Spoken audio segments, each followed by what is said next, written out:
Hi, my name is Caleb Britting. This is my diversity training video for my uh, business communication class, and I'll be presenting over the OCD community.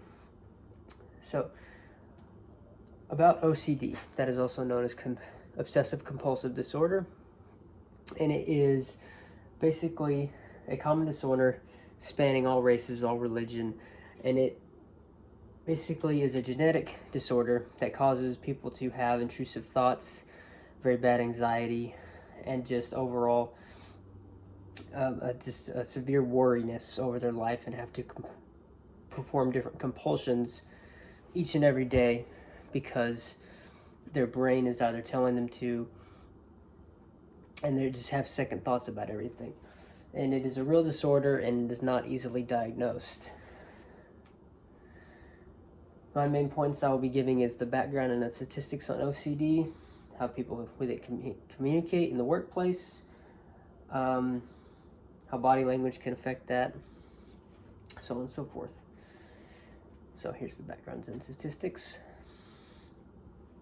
So the background. As with many disorders, OCD has been around for a long, long time. It's been formerly, the writings have been formally traced back to the 7th century of people that have it, but I'm assuming it's been around way longer. Since it is a genetic disorder, it was not formally diagnosed until the 20th century. In 1910, by Sigmund Freud, he introduced the idea of using psychotherapy to treat OCD. But we did not start treating it with medicine and practical therapy until the 1980s. So, statistics, about 2.3% of adults in the world are affected by OCD, or about 1 in 40 adults. Symptoms usually show between the ages of 16 and 20, and the gender is affected equally. So males and females usually have it right in between. The cultural values of OCD. These are facts about people with OCD, cultural values, stereotypes.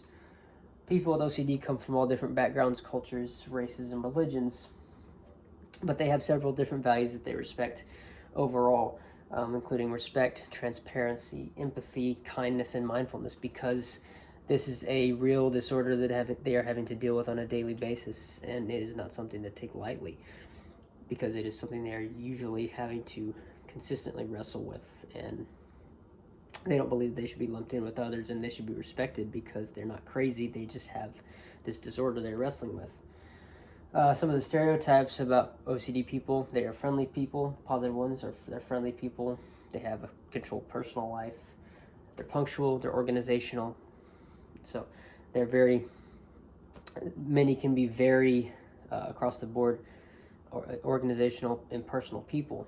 Some of the negative stereotypes they get, though, is that a lot of people like to lump in that they have OCD because they either are very organizational or they're very particular about certain things. Just because you are that way does not mean you have OCD. It is a real diagnosable disorder. That many people assume that people with OCD can just stop having their compulsions. That is not true. Many people deal with this on a daily, lifelong basis, and they have to continue to do those compulsions. Otherwise, they will stress themselves out mentally, because that's just the way their brain is telling them that they have to, or they will start to spiral. Many people believe that OCD people are crazy. They're not crazy.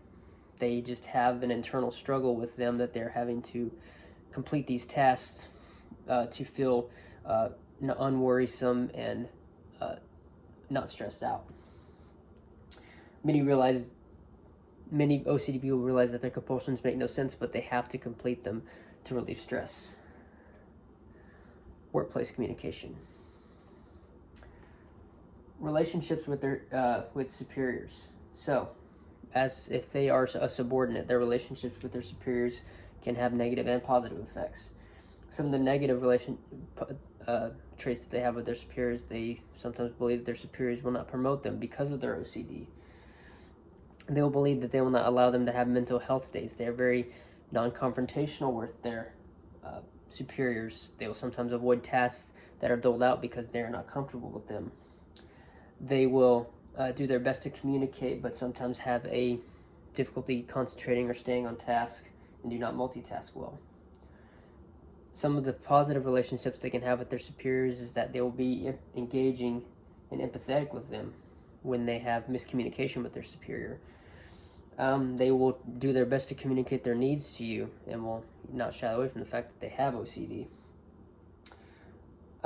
They won't participate in the mistreatment of coworkers if a superior hears about it. They're likely to complete their task and stay on task if they are more experienced with it, and they are reliable if it is a field they are good in. With their lateral coworkers, they avoid confrontation with coworkers if they have made a mistake, if they are unfamiliar with them, if coworkers use trigger words around them. They're just not liable to go out and be as more engaging. They worry about how people perceive them and their behavior.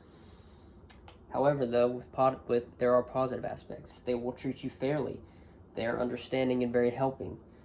They will communicate a task that they need your help with, and they will likely offer help if they are in a familiar field with you as well. They're not likely to judge you if you are having trouble with your work or doing things a certain way, because they do certain things a certain way every day. If they are the boss, if they are superior and they have subordinates, some of the negative aspects, they can have unrealistic expectations. They will check on you too consistently because they've either forgotten about a task that they've assigned or are anxious about you completing it. They'll sometimes avoid confrontation if they have a problem with you, or if you have a problem with them. Sometimes they'll avoid in-person meetings because they are not comfortable with it. They will check on you quite often and make you feel seen. Positive reinforcement will be given in positive engagement. They will have a high work ethic. They will expect you to have a high work ethic, but will reward you accordingly. When working in teams, it is best for them to work independently, to not overload them with work, to give them clear direction and remind them to stay on task. Have them communicate their progress to the group because they do things so particularly. Some of the concluding thoughts is that OCD people are consistently lumped in with other people, with people who might have it. They deserve a voice and show that they are as positive and as well-being as everyone else. A quote I liked was, "OCD is like having a bully stuck inside your head and that nobody else can see it." And lastly, these are my citations that I quoted from, if you can see that as best you can.